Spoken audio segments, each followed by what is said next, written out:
Hey, what's going on, everybody? Video 44 coming at you with another video. All right, so you got me wrong. I think my understanding was that Sadiq Bey had signed $100 million contract not too long ago, and I just checked the trade tracker. It said he was on for 2 years, 2 million. So just wanted to clarify that. But regardless of what, I just saw him in his new threads in Atlanta. They just revealed that the trade, of course, it went through on their end. They're pretty happy about that, and I'm just intrigued by that pickup. To be honest with you, I'm very intrigued by that, especially if he's going to be at that price. I thought he was at a much different price. What I was reacting to was the fact that I thought that the Golden State Warriors and the Portland Trailblazers situation with GP2 would have it so that Atlanta and Detroit would have more to say about it, because I thought those contracts were more expensive. But it turns out that I was wrong about Sadiq's contract. But nevertheless, it does not change the fact that that trade did in fact get pushed through, and everybody's going to be going on to their new teams. And I think some compensation is going to be headed to Golden State from Portland, as it was reported today that they had concluded the investigation and so on and so forth. It was a lot of really detailed info that was dropped there. So the gist of it was that everybody decided to get back to their respective corners with the new players, and then they're going to figure out the compensation later. So yeah, but I think Atlanta, just looking at their team, the thing that I was always saying about Atlanta is I didn't like that they had mortgaged their future for, a DeJounte Murray, because I thought Trae Young was a player that ultimately needed the point guard position to himself, so on and so forth. But I think the thing that I'm seeing now is that they're trying to settle in on surrounding themselves with players of like age, shooters, players that can be two-way, and guys that are aligned um, in terms of people they can resign and things of that nature. So they got DeAndre Hunter there, Sadiq Bey. You got him there in regards to DeJounte Murray, um, Trae Young. Still have Collins. Still have Onyeka Kongwu. You still have what's his name escapes me. Clint Capella. Johnson. Essentially, what I'm saying to you is Atlanta's a bit more dangerous than people think. And I think the acquisition of Sadiq Bey kind of solidifies them as a pretty deep and legitimate team that could really do some damage. Now, my question is, can Collins, Okongwu, and Capella, and whoever else they have in their front court be enough for a matchup like Cleveland? That's my thing. Will they have enough size? If they happen to get matched up with a team like Orlando, will they have enough size? But they definitely have enough star power, and that's what's interesting to me. When I consider what Sadiq Bey is capable of doing, he had a game where he scored 50 last year, if I'm not mistaken. And there's been a nice stretch of time this year where he's played well, and a good portion of time in the start of the year where he didn't play at all. They were using him especially low. My guess was that because he was on contract, or which I thought he was on contract for a decent amount, I thought they were trying to save him and make it so that he didn't run with the young kids because he wasn't a part of their future. And I was, excuse me, somewhat right, I think, given the fact that they ended up trading him. But his contract situation, that part of the hypothesis of my thought was a bit off. So either way, Sadiq Bey, I believe I know what he can do from behind the arc. I believe I understand him to be a strong body player, big size, who could play the 3 and the 4, maybe even the 2 in certain situations. Um, and it's just a really steady catch and shoot player who could really do some damage at a high level. And that's the thing. It's like you picking up a high level player, you slapping them next to DeAndre Hunter, Trae Young, DeJounte Murray. That's a lot of talent, man. That is a lot of talent. And I think of what Collins can do. This is a team that's going to be able to put up a lot of points on you. And I think they have some players that may be able to help them defensively in certain lineups. Um, so I look at the star power of DeJounte Murray and a Trae Young. When you get down to it, they're going to be hard to defeat in a playoff situation. I know the Eastern Conference has some star power, some heavy star power, and some teams that we're expecting to do some damage. Um, I don't know where they would land amongst those teams. I think a team like New York is dangerous as heck too. Uh, You're talking about the Boston Celtics and Milwaukee Bucks, of course. The Cleveland Cavaliers, I think, will be in the mix in the end. Uh, Obviously, you want to mention Chicago, even though they have some issues there, you still see them there. Brooklyn is a little iffy, but I don't expect that they'll fall all the way off. I really don't. And they may actually even make the playoffs still, or remain in the playoffs rather. So this is a situation where the Eastern Conference is looking very, very competitive to me. And I think the Atlanta Hawks may have made themselves good enough to say that they're in a space where they can contend for the Eastern Conference. We'll see if they actually play out, if it actually plays out that way. I didn't glance at the standings to really see what's going on over there like that. But just judging off the talent that I believe they have, they got a strong 8 or 9 players that they can throw at you. Maybe even more than that. But players you can trust, players that are going to play at a high level, players that can score from different parts of the floor, players that connect heavily at the rim with high efficiency. Like, the only thing that I wonder about is, are they going to get into a situation where one of those guards is going to just shoot too much, or it's going to be a two-man game with them trying to figure each other out? Because I believe that team is much better when they diversify. And I didn't even think about Bogdanovich, who's also on that mix, who's also another high-level player that I thought was coming to my Lakers, but it didn't happen. We talked about that trade that I was, more or less under the impression was close to being done, but they rerouted that, the trade piece to Orlando for Bamba, which is something I definitely support, and I think it's better for the Lakers in the end, given what we ultimately came up with. But all in all, that's a player that remains in Atlanta who can do a heck of a lot for you. So I see like 7 or 8 30-point scorers on the Atlanta Hawks team, and they're all on contract for more than 1 year. I don't know if Atlanta can shock the world and do something special, but what I'm telling you is the acquisition of Saddiq Bey made them significantly more dangerous than what they were, in my humble opinion. Because that's just another person that's going to require you to defend them tight.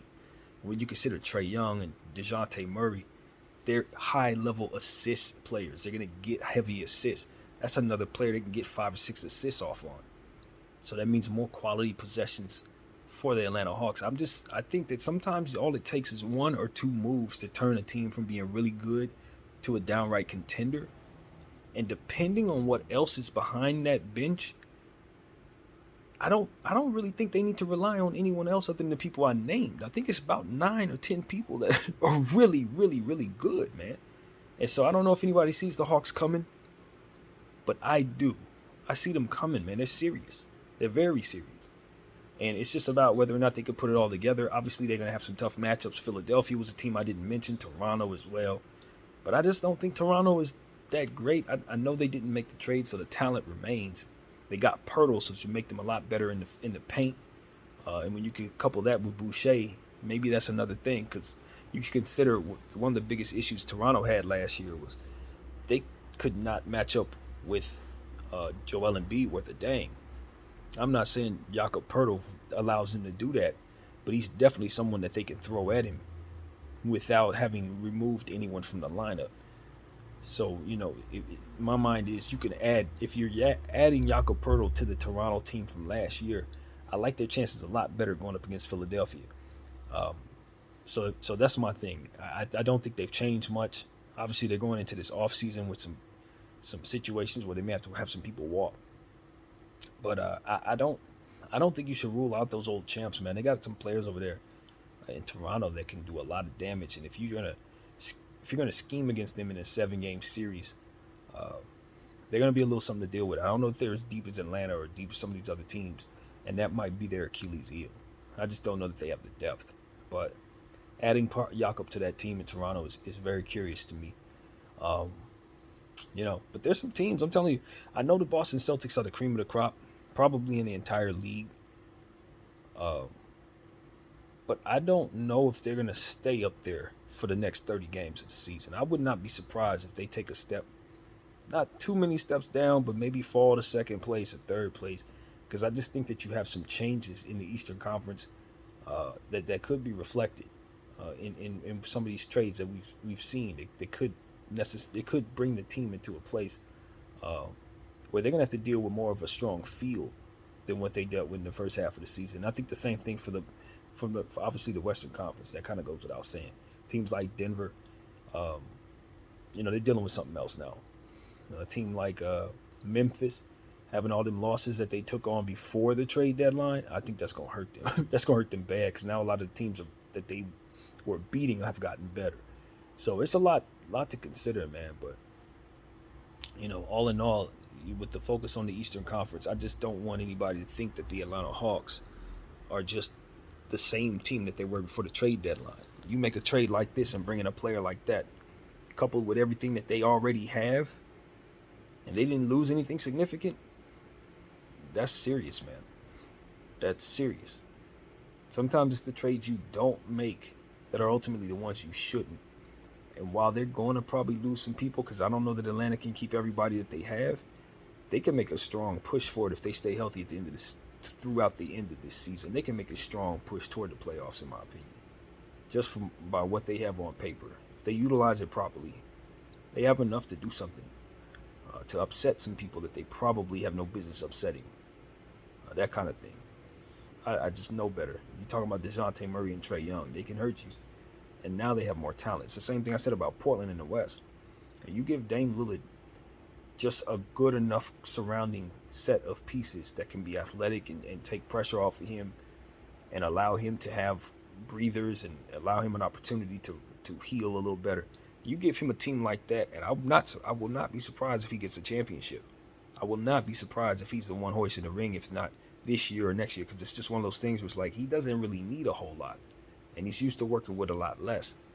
But if you give him more, it's one of those things where you could kind of take some steps back and let the team do damage, and then down the stretch of the basketball game, if it comes down to a situation where it's you and him and the game is tied, I got my money on him in a lot of cases against a lot of opponents.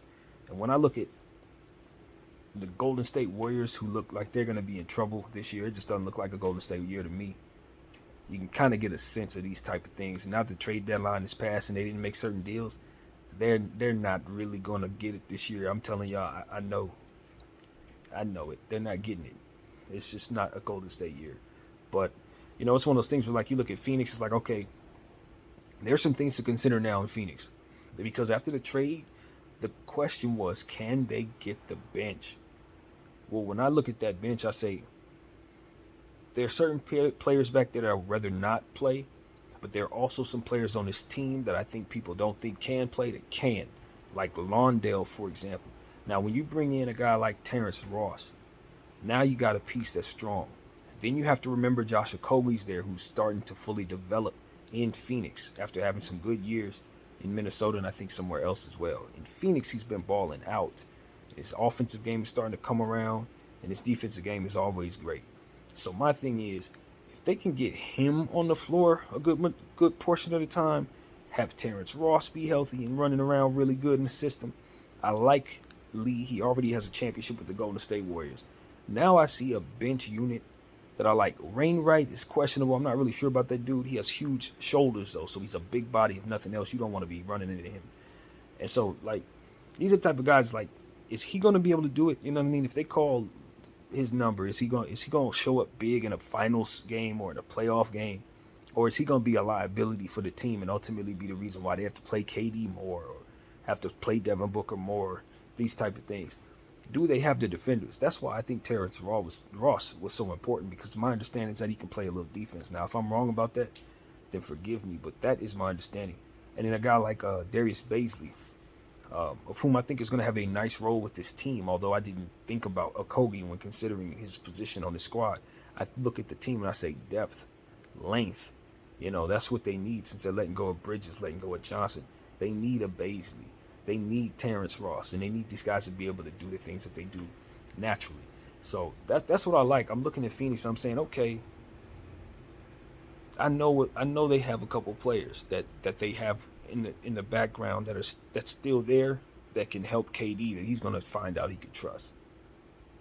And Okogie and Londale are the two that come to mind first, and Lee.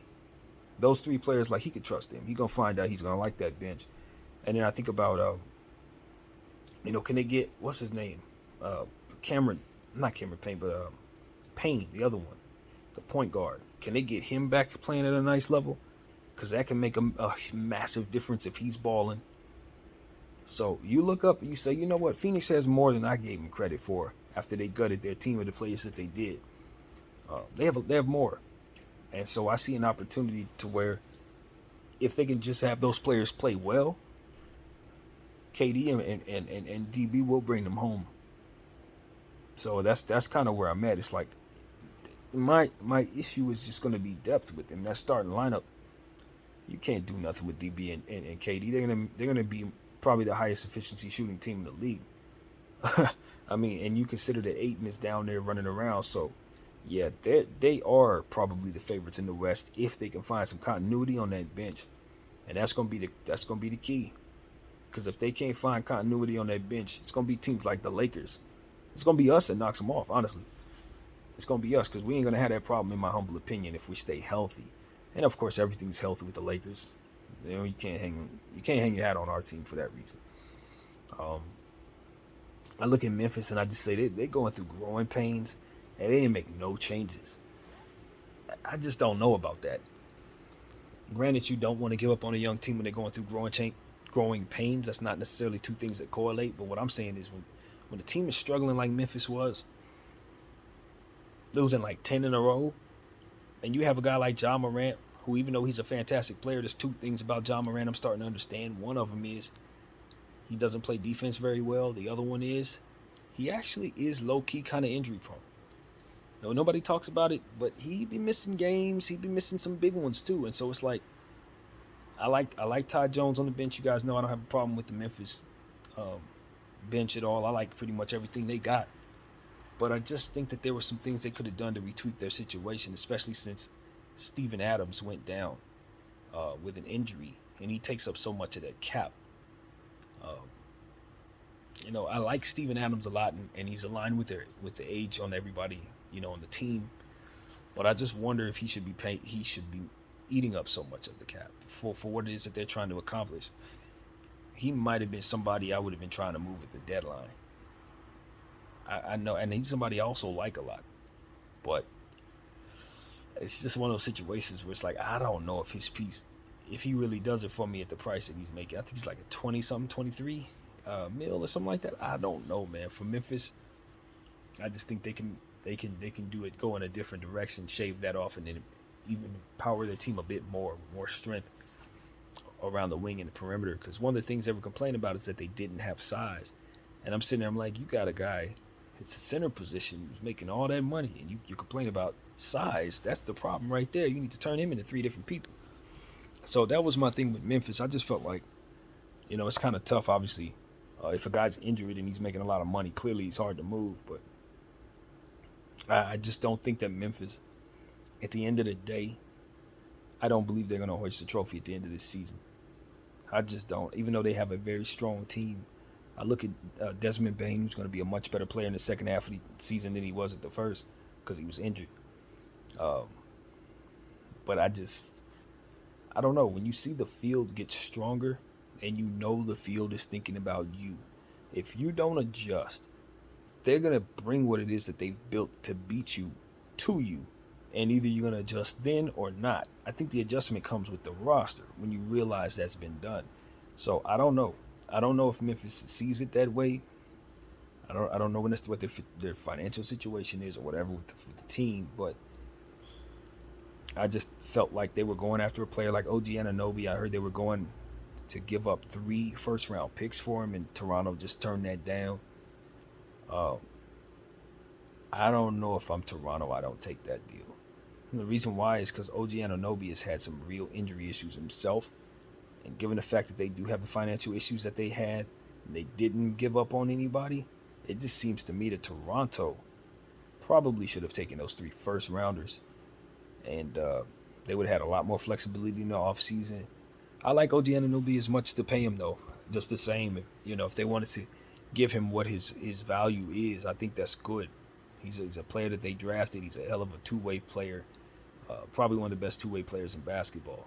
It's just whether or not he can stay healthy. Two-way guys tend to take on more punishment than others. They have more responsibility, so it's harder for them to play 82 a lot of times. But especially on wings like him. But all in all, that's why he's at a premium. That's why he's so expensive, and that's why Toronto did not want to give him up. But for 3 first rounders, I don't know, man. I don't know. Um, so that's one of those things, man. If Memphis could have pulled that off, I think they would have definitely been a problem. Definitely been a problem in the West. They'd have been good in the West then for sure, but I don't know, man. I just think that you want to add some more stability to that position there, and that's the thing. It's like, could they have maybe parted with a player or something instead of just the 3 picks? Maybe they would have been willing to remove one of the picks and throw in like a Dylan Brooks or something like that. Because as good as Dylan Brooks is around the perimeter and all the different things that he does defensively, I just think at the end of the day, he really does take away from the team with some of his shooting concerns. And when you're the Toronto Raptors and you don't want to give up OG Anunoby, one of the reasons why you don't want to do that is because of how fantastic he is on the perimeter. So if you're the Memphis Grizzlies, yeah, you want to double down on perimeter play, but you also want to upgrade just in general. In my opinion, if you would have dealt Dylan Brooks and maybe 2 first-round picks for OG Anunoby, you probably could have got that done. And while that probably does deplete you of more assets than you necessarily want to give up, so I can totally see why you don't do something like that. But I'm just saying, if you're trying to really go after it,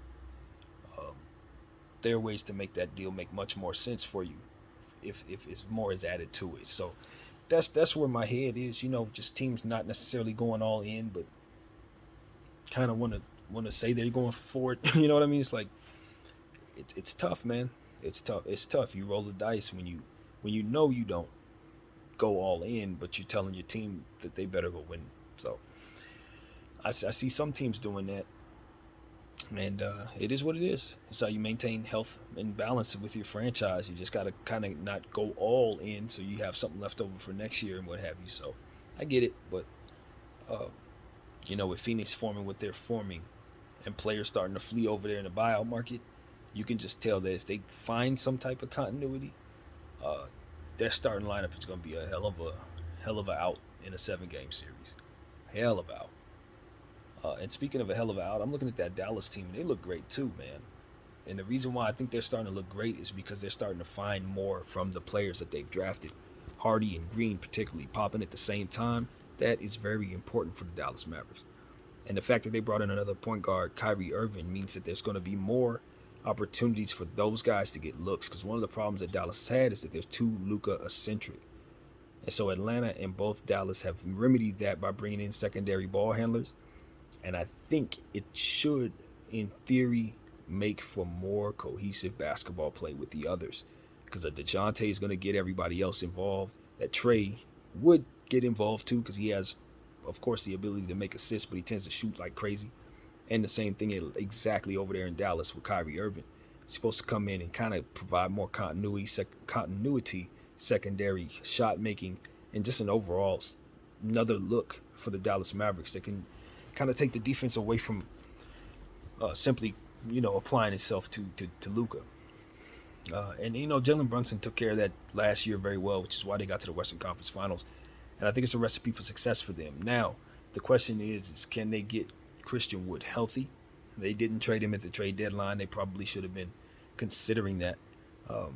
My understanding is that he hasn't been given the minutes. And, it's a situation where I've been reading up on Dallas fans and what they were saying on IG, as I always do, just checking and bringing that stuff back to you. And one of the things that I kept seeing in the post that Dallas had put up, I think it was involving Hardy or some random post I was looking at, and they were just saying, why is Dwight Powell continuing to play over Christian Wood? Like, what does Dwight Powell have on Mark Cuban that he keeps this guy hanging around? And the one thing that I've understood about Dwight Powell is that somehow analytically he's like really, really fantastic defensively. That's what we understand. We've surmised that he's a superstar in the intangible areas that don't show up on the scorecards or what have you. And because he's been with this team for so long, they love him and they're gonna keep him in place, and he's gonna have a legacy role like Nick Collins with Seattle and OKC, or like Haslam in Miami. But my thing is, if those guys are role players when they're in their prime, as they start to age, they really should be replaced, man. And I know that you want to keep legacy guys around, but it's just like I said about the Lakers when we were leaning on um, Patrick Beverly and on small ball in general. Are you better for it? Even if the sentiment is strong and you can lean on it and you can get victories that way, are you really sure you're not neglecting other aspects of winning that could make it just easier on your team in general? And so that's what I look at and I see a player like Dwight Powell. It's like, yeah, he is a lifelong Dallas Maverick. And yeah, he has high character and you love him in the locker room there. And yeah, he did really help you a lot defensively because he can really jump out the gym, even though he's recovered from like 5 knee injuries. Nevertheless, he can still play a heck of a lot of defensive ball, but could you not use an upgrade there to some degree? Could you not, you know what I mean, use somebody there that could be a star? You got a guy like Christian Wood who's broke out over the last several years, made a bunch of money, gets to your team, and he's not playing as much, but you're playing Dwight Powell, and it's like the fans are complaining. It gets to a point where people do start asking, is he somebody's nephew? Like, what's going on?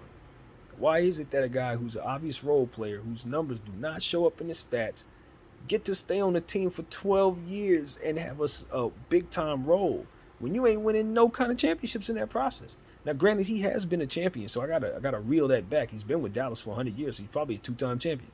But the point is, he's been in place this long, and you haven't upgraded, and you've had some down years as well. So when you look at that player and you see how it's going, and then you look at who's sitting on the bench behind him, it's like, all right, man, all right, we get it, but let's move on.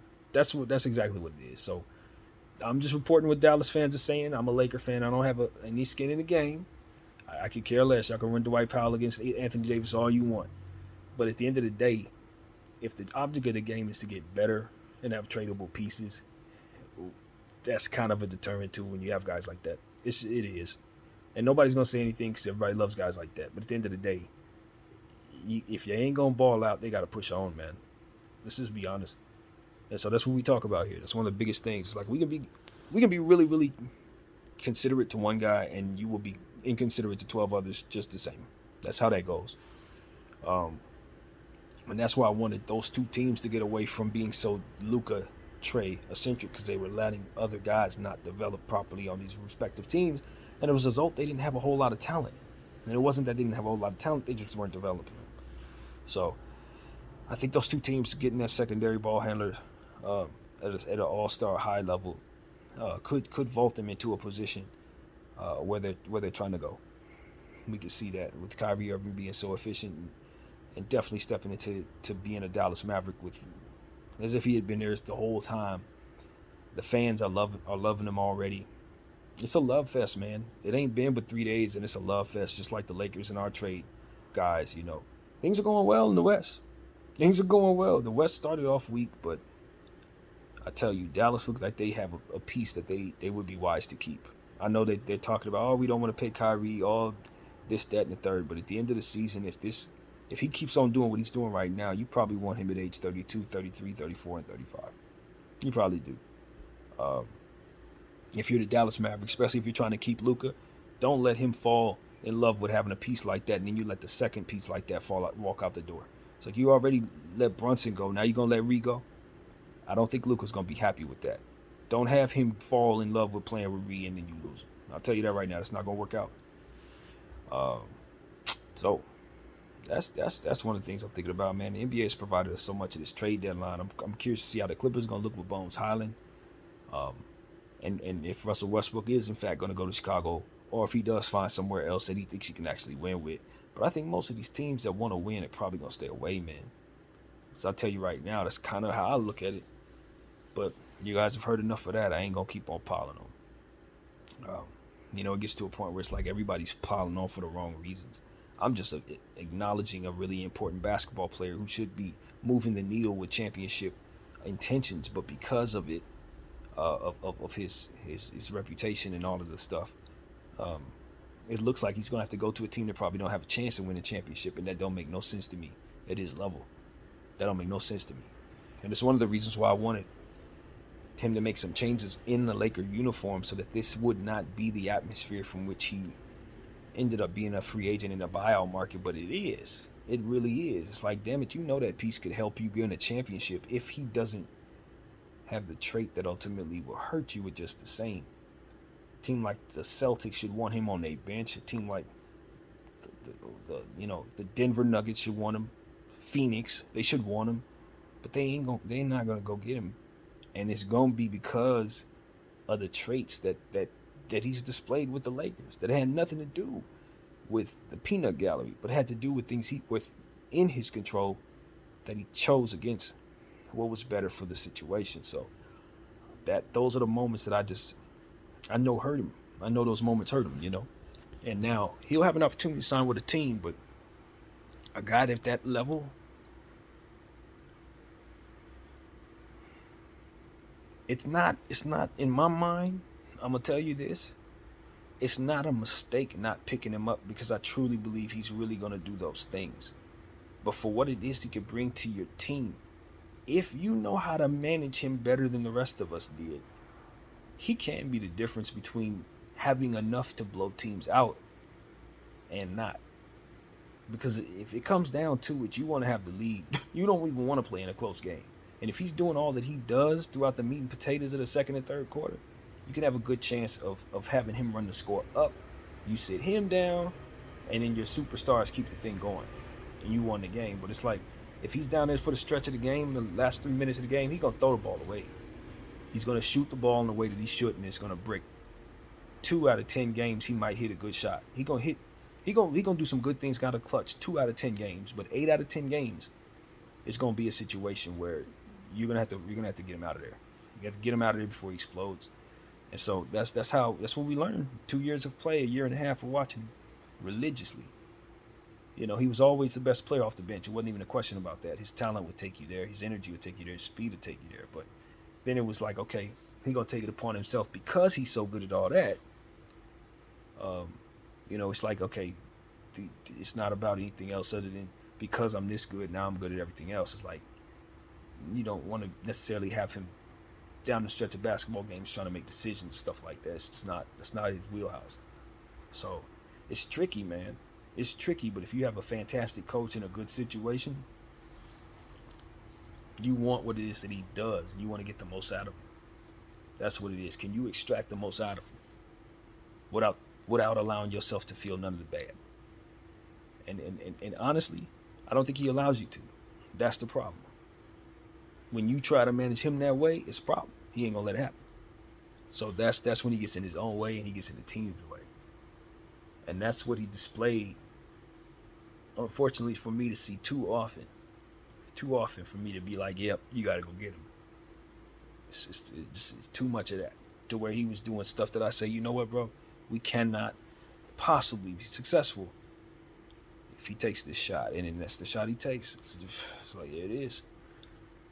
And so that's what it comes down to. And it's like everybody tells you not to get on his case. You can't acknowledge that. If you do, you're bullying them, or you're just piling it on, or you're blaming him. It's like, it's not even about that. None of that is the thought at all. It's not about blame.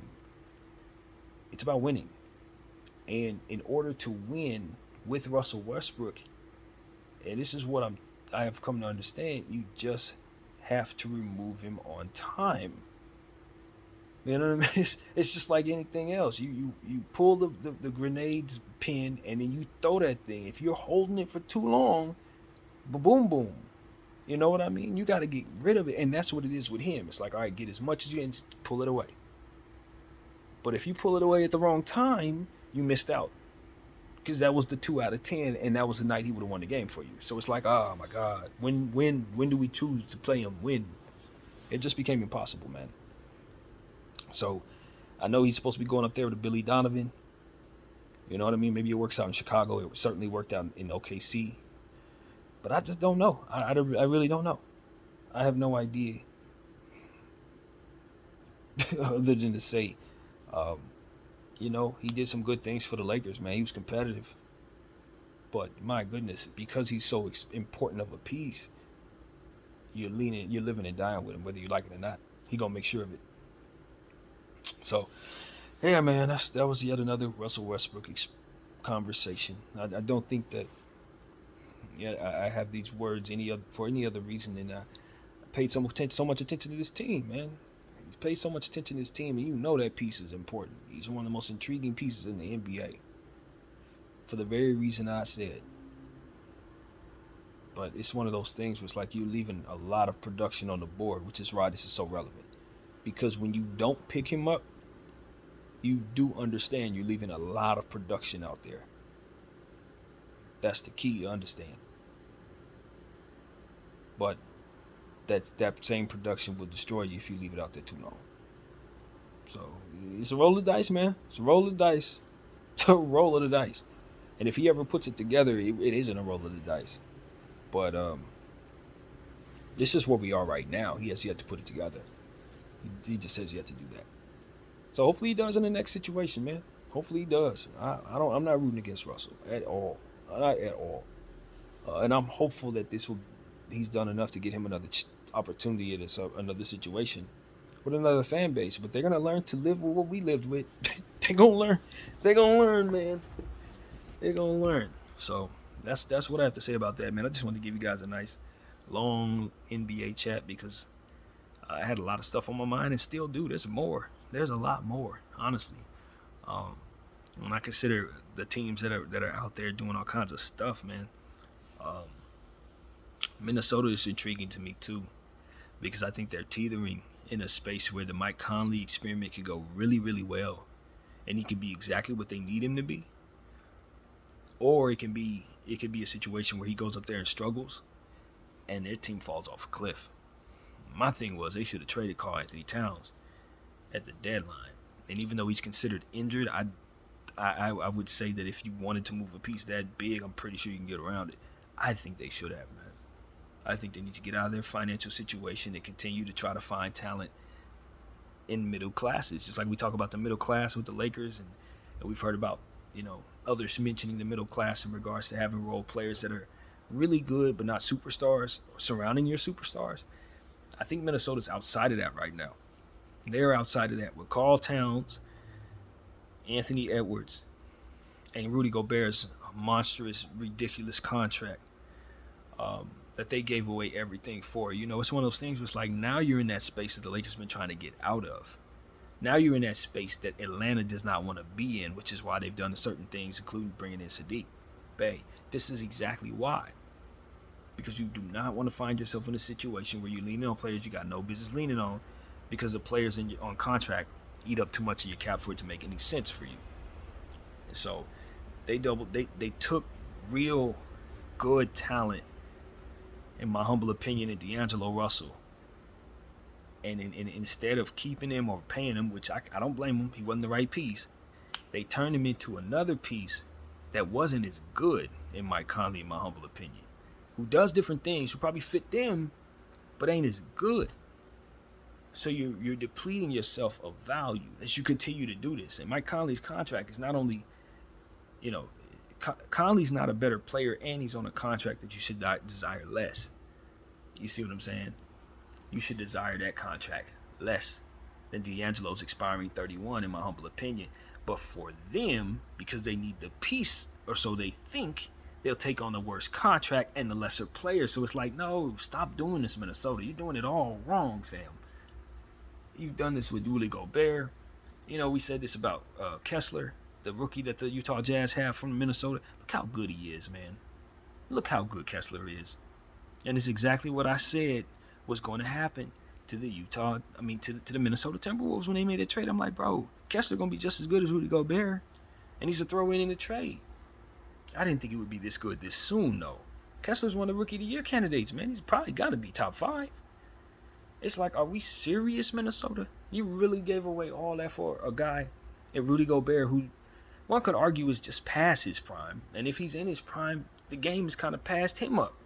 So it's like, man, this is just all wrong. I'm so glad I'm not a Minnesota Timberwolves fan. Anthony Edwards is a hell of a talent, but I don't know if you guys can keep him, man.